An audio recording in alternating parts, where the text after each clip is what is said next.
जय हिंद प्यारे बच्चों, सुप्रभात सभी को।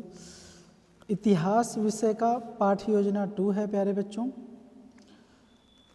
और जिसमें मैंने आप लोगों को पहले भी बता रखा है कि सबसे पहले हम लोग विद्यालय का नाम लिखते हैं, उसके पश्चात कक्षा लिखा जाता है, विषय लिखा जाता है, अवधि लिखी जाती है, कालांश लिखा जाता है, दिनांक लिखा जाता है और प्रकरण लिखा जाता है।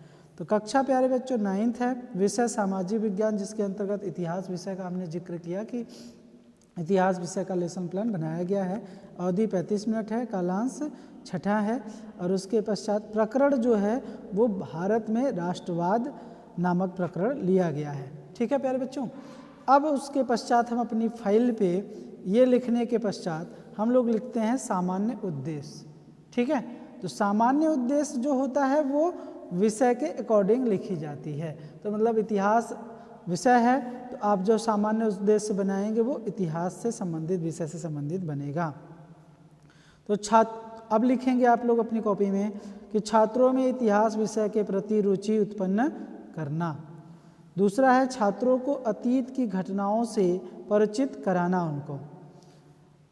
और उसके पश्चात है कि छात्रों में मानवीय मूल्यों का विकास करना।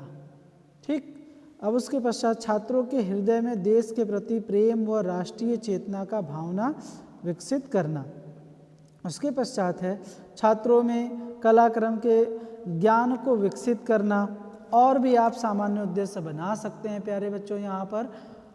ठीक है, आप इतिहास विषय में तमाम जो स्थलाकृतियाँ हैं, मूर्तियाँ हैं, या फिर जो विभिन्न घटनाएं हैं कालचक्र के अंतर्गत, उनसे भी बच्चों को परिचित कराना सामान्य उद्देश्य आप बना सकते हैं। ठीक है, उसके पश्चात है प्यारे बच्चों विशिष्ट उद्देश्य। विशिष्ट उद्देश्य में देखिए ज्ञानात्मक स्तर पर, बोधात्मक स्तर पर और अनुप्रयोगात्मक स्तर के जो उद्देश्य हैं एक साथ सभी को निर्मित किया गया है, मतलब बनाया गया है। ठीक है, छात्रों को भारत में राष्ट्रवाद के विषय के बारे में जानकारी देना। अब ये जो विशिष्ट उद्देश्य है देखिए किससे संबंधित बनाया गया है, तो प्रकरण से संबंधित बनाया गया है। और प्रकरण क्या है, भारत में राष्ट्रवाद। तो भारत में राष्ट्रवाद के विकास के बारे में बच्चों को जानकारी देना। ठीक है, तो जब आप जानकारी दे रहे हैं, महत्व बता रहे हैं, कारण बता रहे हैं, ये सब सारी चीज़ें क्या होती हैं, ये ज्ञान स्तर पे हम बच्चों को बताते हैं। दूसरा है छात्र राष्ट्रवाद का अर्थ व महत्व बता सकेंगे। ठीक है, अब उसके पश्चात है छात्र भारत में राष्ट्रवाद के उदय के कारण को बता सकेंगे। अब उसके पश्चात है छात्र प्रथम विश्व युद्ध के कारण एवं परिणामों को जान सकेंगे। तो जान सक रहे हैं इसका मतलब ज्ञान स्तर पे है। ये सब जो है वो बोध स्तर पे है।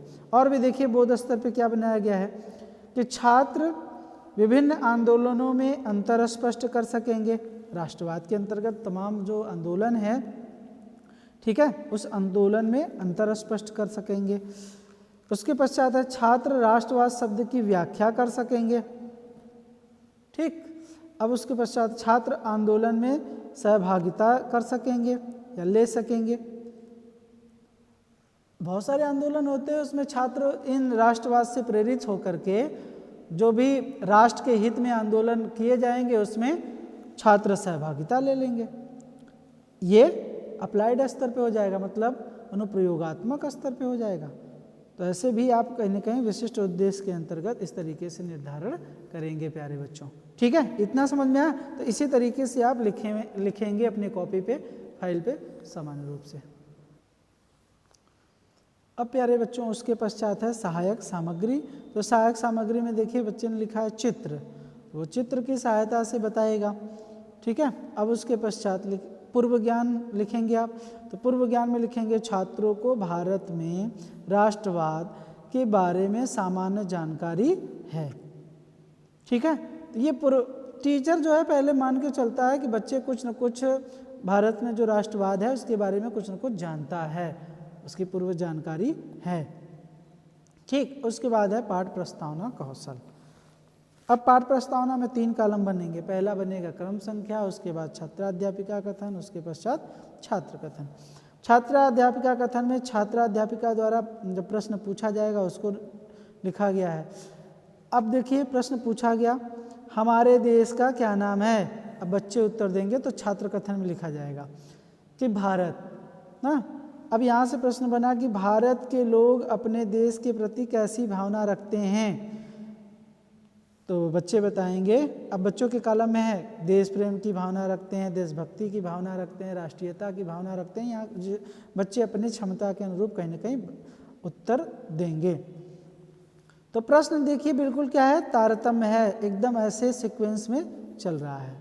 ठीक है, तो अब यहाँ से हमने उठा लिया कि राष्ट्रीयता की भावना रखने वाले व्यक्ति को हम लोग क्या कहते हैं, तो बच्चे बताएंगे कि राष्ट्रवादी कहते हैं। अब उसके पश्चात प्रश्न बन गया कि राष्ट्रवाद का उदय भारत में हुआ तो उसे क्या कहेंगे, कहेंगे भारत में राष्ट्रवाद का उदय। ठीक है, तो इस तरीके से उत्तर मिलेगा। तब उसके पश्चात हम कहेंगे उद्देश्य कथन कि बच्चों आज हम लोग भारत में राष्ट्रवाद नामक पाठ पर अध्ययन करेंगे। इस तरीके से यहाँ पे लिखा जाएगा। अब पाठ को आगे प्रस्तुतिकरण करना है तो बच्चों को हम अब पाठ से संबंधित एक और प्रश्न पूछ लेंगे कि क्या उसके बारे में वो जानते हैं कि नहीं जानते हैं। अगर जानते हैं तो ठीक है, नहीं जानते हैं तो और अच्छा है, टीचर को पढ़ाने में मज़ा आएगा, बच्चों को समझाने में मज़ा आएगा कि और आगे हम बता रहे हैं, अब ध्यानपूर्वक आप सुनिए। तो इसीलिए क्या किया गया है, यहाँ पर बच्चे ने क्या किया है, एक प्रश्न पूछ लिया है कि भारत में राष्ट्रवाद का उदय कब हुआ। बच्चे इसको नहीं बता पाए क्योंकि इसके पाठ को पढ़े नहीं हैं। जो नवीनतम पाठ हम पढ़ाने वाले हैं उसके बारे में बच्चे उतनी जानकारी नहीं रखते हैं, नहीं जानते हैं ना। तो अब इसके बारे में टीचर बताएगा, तो इसलिए यहाँ पर ये प्रश्न हो गया जो समस्यात्मक प्रश्न हो गया। ठीक है, तो अब यहाँ पे देखिए पाठ का प्रस्तुतिकरण स्टार्ट होता है।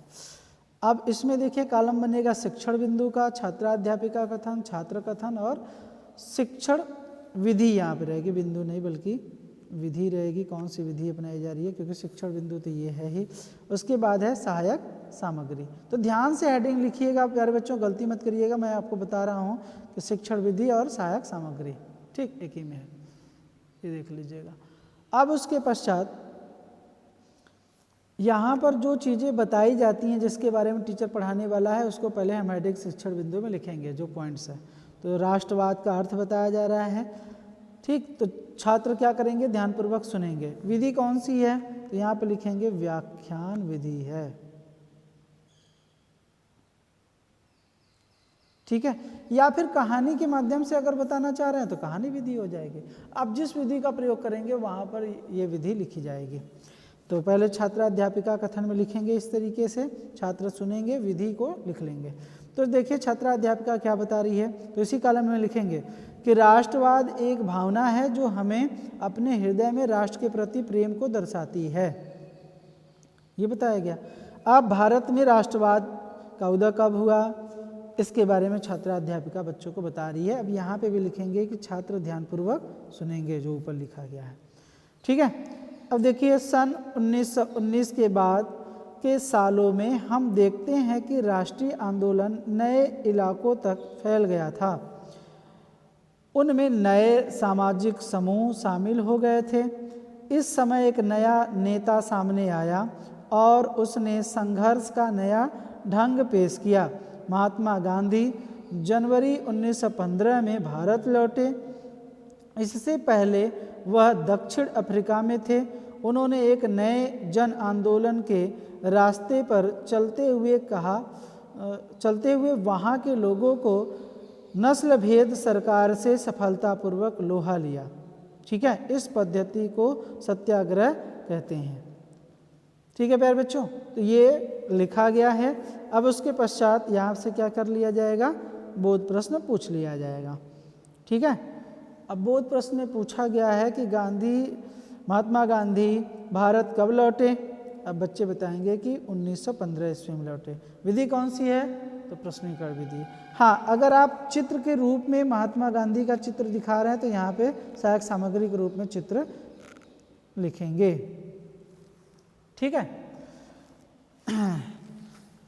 अब उसके पश्चात दूसरा प्रश्न पूछ लिया गया है कि महात्मा गांधी ने जन आंदोलन के रास्ते वहाँ की सरकार से लोहा लिया, इस पद्धति को क्या कहते हैं? अब बच्चे बताएंगे कि सत्याग्रह कहते हैं। ठीक है, अब बच्चे को पुनर्वलन दिया गया, बहुत अच्छा। अब इस तरीके का कहीं ना कहीं बच्चों को फीडबैक देंगे। अब देखिए प्यारे बच्चों, उसके पश्चात बोध प्रश्न पूछने के पश्चात फिर प्रश्न व्याख्या देंगे। तो सत्याग्रह आंदोलन पे दिया जा रहा है। सत्याग्रह के विचार का मूल आधार सत्य की शक्ति पर आग्रह तथा सत्य की खोज करना है। छात्र क्या करेंगे, यहाँ पे लिखना पड़ेगा, छात्र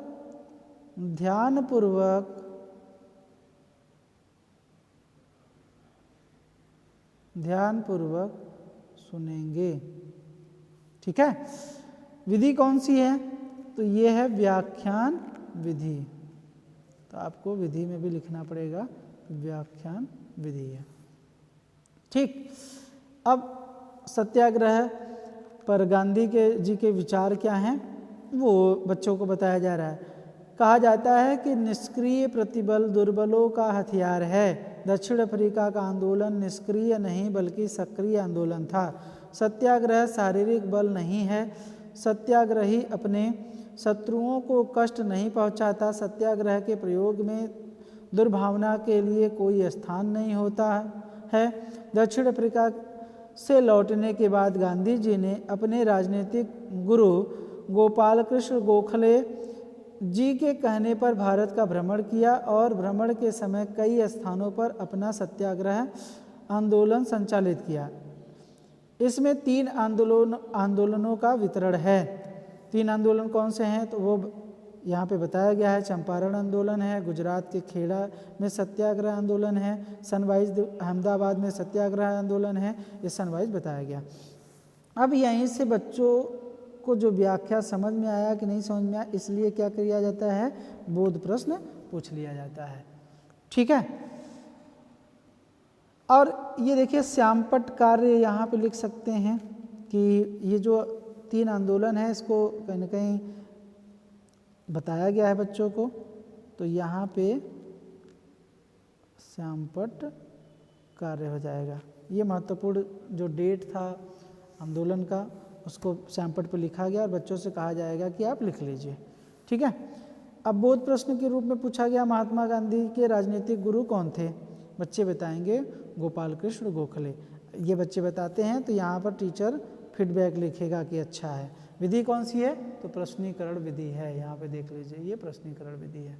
ठीक है, अब उसके पश्चात प्यारे बच्चों ये ध्यान दीजिए कि दूसरा प्रश्न पूछा गया है, चंपारण आंदोलन कब हुआ था?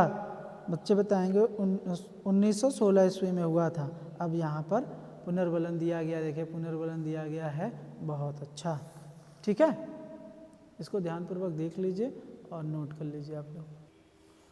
अब इसके पश्चात देखिए प्यारे बच्चों, श्यामपट्ट, यहाँ भी कार्य लिखा हुआ है। कार्य नहीं होगा बल्कि सारांश होगा। ठीक है, तो श्यामपट्ट सारांश बच्चों को जब प्रस्तुतिकरण, आप 4 प्रस्तुतिकरण प्रेजेंट कर देते हैं बच्चों के सामने, अपने फाइल पे लिख लेते हैं, तब उसके पश्चात लिखा जाता है श्यामपट्ट सारांश।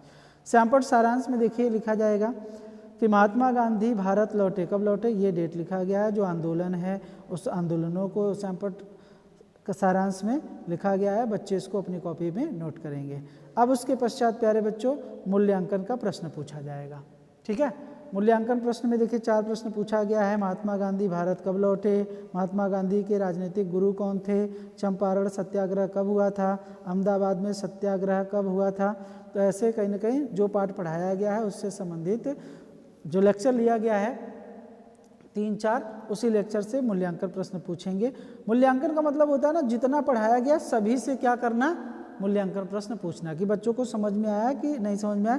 तो मूल्यांकन का अर्थ ये होता है ना कि जिस विधि से हम पढ़ा रहे थे, क्या वो विधि बच्चों के लिए कारगर सिद्ध हुई कि नहीं हुई।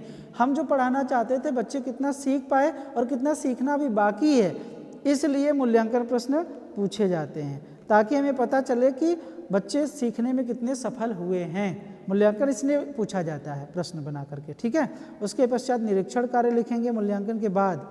ठीक है, लिखा जाएगा छात्र अध्यापिका द्वारा कक्षा कक्ष में घूम घूम करके छात्रों का निरीक्षण कार्यों का निरीक्षण कार्य किया गया। ठीक है, अब उसके पश्चात प्यारे बच्चों गृह कार्य दिया जाएगा। सभी बच्चे भारत के राष्ट्रवाद के बारे में लिखकर लाना। ठीक है, यहाँ पर और भी तरीके का प्रश्न निर्माण करेंगे भाई अपने से।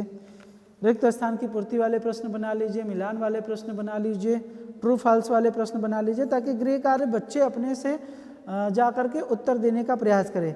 ठीक है, अब यहाँ पे पर्यवेक्षक हस्ताक्षर और यहाँ पे समालोचना की हेडिंग आप डालेंगे। ठीक है प्यारे बच्चों, तो ये है आपका संपूर्ण लेसन प्लान इतिहास विषय का।